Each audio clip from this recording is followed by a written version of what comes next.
How do you feel about, because I've read how the rest of the family feels, this Ozempic thing is kind of blowing up. Listen, I think it's good at the end of the day. Really? I do. Yeah, absolutely. Because it's, listen, there's always, I think that there is a desire for self-improvement from everyone. I don't care who you are. At any cost? Sure. I mean, but everything comes at a price, right? Even if you were like, oh, I'm just going to diet and exercise. Well, that can lead to all sorts of bulimia or anorexia. It can be the start of that. Sure. I mean, listen, I think there's a pro and a con to everything. Right. As we pointed out earlier about the Holocaust. Yeah, exactly. This is very thematic.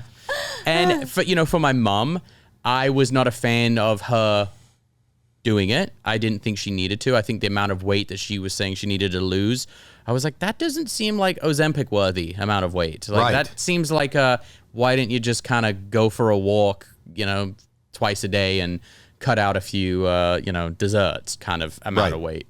But my mom hates working out more than anything.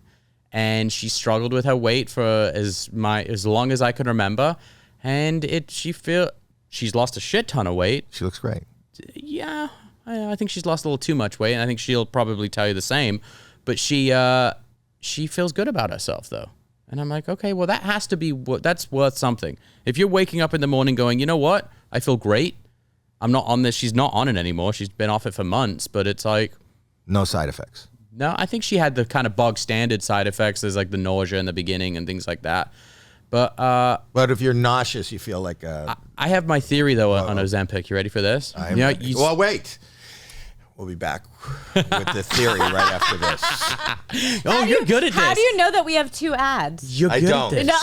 Even if there isn't one, we'll just sit here. They're watching this now. Yeah. Going, we don't have another ad. That's really good. That's a good tactic. I'm going to start using that on our podcast. Yeah. Like, stop people before a story and then slide it in. Yeah. He's used to Deal or Their No Deal. podcast just relaunched their podcast, the whole family, the Osbournes. I know. Yeah. I did know that. Yeah. Okay.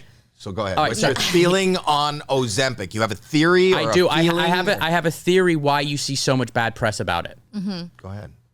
So, as we know, pharmaceutical companies pretty much run mainstream media at this point. What is it, like 70% of commercials on TV, it's pharmaceutical companies. Ozempic. She also doesn't want to have a music career. Yeah. But you could. I could. Listen, you could tweak. There's enough technology in this building, in your dad's building, that you could, I think you could drop a banger. Thank you. I've been telling you that. Yeah, and I haven't didn't believe me. But You go need ahead. to support your daughter, Howie. So here's the theory: we are pharmaceuticals. We are owned. We are basic. So when you see stuff coming out about it, and they're like, "Oh, it's causing this, it's causing that," I'm sat there going, "Huh? Is this like a blood pressure company forcing out to a smear Ozempic because people are going to lose weight, their heart health is going to be better, their body, there's all You're sorts." into conspiracy theories. Sure, but is it? But he chases ghosts. But is it conspiracy theory when corporate espionage is a well-known thing and has happened since the Industrial Revolution?